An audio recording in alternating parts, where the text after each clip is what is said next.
You're a Muslim? I am. When did you become Muslim? When I was 17. What were the circumstances? I don't know, it was like believing in God and stuff. I'm not like, you know what I mean? I should preface this by saying it's not like I'm good at it.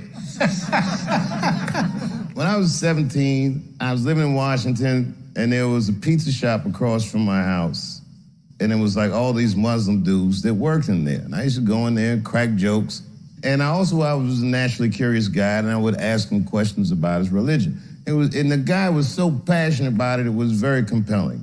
I like the perspective of it, and I think these things informed my decision that I wanted to have a meaningful life, a spiritual life. I'm reading about you being Muslim, and they reference something that I was fascinated by, the well of Zamzam. There's a well called Zamzam. It's in Saudi Arabia. And the myth goes that a family walking through this desert, dying of thirst, and this endless well presents itself. You and I could go see it. Right, so I could go see it. You'd probably have to make some phone calls. Have you been there? I have.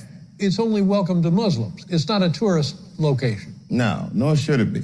The man is the Prophet Abraham and his wife. The word Zamzam, you guys speak Arabic, literally means stop, stop, because when it was commanded that this well would appear, the water gushed forth so much that the wife screamed, stop, stop, because it was so overwhelming. And they say that it's an inexhaustible well. Mm-hmm. The thing that comforts me about it is the idea that all of this is from a singular source, that this source is ultimately kind, and even though we may not understand the intentions of this source, they were all connected and bounded by it. You know, like Islam, as it's been presented in the public space, is such a narrow and dismissive view of a religious belief. It's a beautiful religion, like a beautiful religion.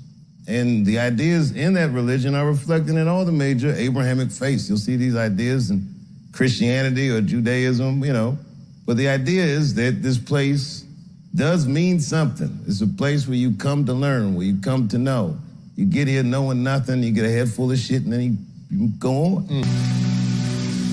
When the current president says, you know what, we're going to look into keeping Muslims out of this country, how does that make you feel when that happens? You don't expect necessarily that much empathy or compassion or cultural astuteness from a guy like that.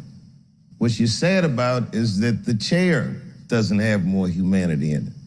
But has that chair ever been that humane? When Biden called Trump the first racist president ever, well, clearly that's not true. So how do I feel when I hear a white person say some stupid shit?